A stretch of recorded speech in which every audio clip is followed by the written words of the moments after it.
ছোটবেলার কথা যখন আমরা টেস্ট ক্রিকেট দেখতাম সাদা কালো টেলিভিশনে বিটিভিতে, তখন আমাদের ম্যাক্সিমাম আমার যতটুকু মনে পড়ে শ্রীলঙ্কার সাথে আমাদের টেস্ট ম্যাচটা বেশি হতো। এবং এমনও হয়েছে যে ব্যাগ নিয়ে 10টার সময় স্কুলে বের হয়েছি, সাঙ্গাকারা বা জয়াবর্ধনে তারা ব্যাটিংয়ে আসে এবং স্কুল থেকে ফেরত এসে 4টার দিকে এসে দেখি যে তারা এখনও সেই ব্যাটিংটা করতেছে। টেস্ট ক্রিকেটের একটা সুন্দর দিন পার করলো বাংলাদেশ এবং আমাকে সেই স্মৃতিচারণ করাই দিচ্ছে যে আমরা শুরু থেকে যে ব্যাটসম্যানগুলোকে দেখে আসছি সকালে বিকাল পর্যন্ত তাদেরকেই দেখতে পেয়েছি এবং তারাই খেলাটা শেষ করে মাঠ ছেড়েছে।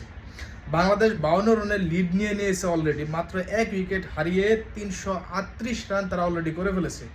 286 রানের টার্গেট বেঁধে দেওয়ার পর বাংলাদেশের 338, জবাবে মাহমুদুল হাসান জয় 169 run, Sadman 80 run, Mominul 80 run. যদিও সাদমান আউট হয়ে গেছে, তার সেঞ্চুরি হলে জিনিসটা আরও বেশি সুন্দর এবং গর্বের হতো। আজকে বাংলাদেশের যে কোচিং প্যানেলে আশরাফুলকে নিয়োগ দেওয়া হয়েছে একটা সিরিজের জন্য, আই থিঙ্ক এই খেলার পর ওকে অন্তত 1 থেকে 2 বছরের জন্য কন্ট্যাক্ট করে ফেলবে বাংলাদেশ ক্রিকেট। দারুণ পারফরমেন্স।